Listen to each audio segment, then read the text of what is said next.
शहबाज गिल के खिलाफ बगावत पर उकसाने का मुकदमा। शहबाज गिल की जमानत पर रिहाई की दरखास्त सेशन कोर्ट में दायर। शहबाज गिल को जमानत पर रिहा करने का हुक्म दिया जाए। दरखास्त में ये मौक़िफ़ अपनाया गया है। तफ्तीश में पुलिस शहबाज गिल पर इल्ज़ामात साबित नहीं कर सकी है। मज़ीद तफसीलात जानते हैं आमिर सैयद अब्बासी से। आमिर, बताइएगा।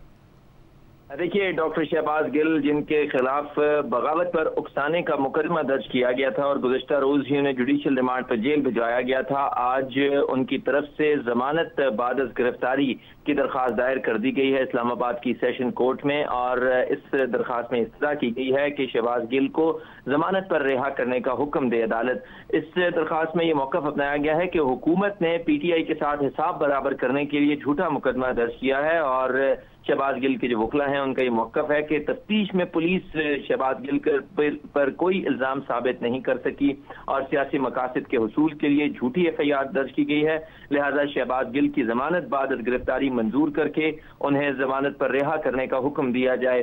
शहबाज गिल के जो वकील हैं फैसल फरीद चौधरी और अली बुखारी, उन्होंने ये दरखास्त दायर की है और इस दरखास्त में ये कहा है कि आज ही इस पर पुलिस को नोटिस जारी करके पुलिस से जवाब तलब किया जाए और जल्द से जल्द उनकी दरखास्त जमानत पर फैसला किया जाए और उनको जमानत पर रिहा करने का हुक्म दिया जाए। ये इस्तदा की गई है शहबाज गिल की दरखास्त जमानत में और गुज़िश्ता रोज उन्हें अदालत ने जुडिशल रिमांड पर जेल भेजा था और आज ही उनकी तरफ से ये दरखास्त जमानत दायर कर दी गई है और कभी इम्कान है कि आज ही अदालत इस पर नोटिस जारी कर देगी और उसके बाद पुलिस आइंदा 2 से 3 रोज में इसका जवाब देगी, जिसके बाद इनकी दरखास्त जमानत पर फैसला हो जाएगा।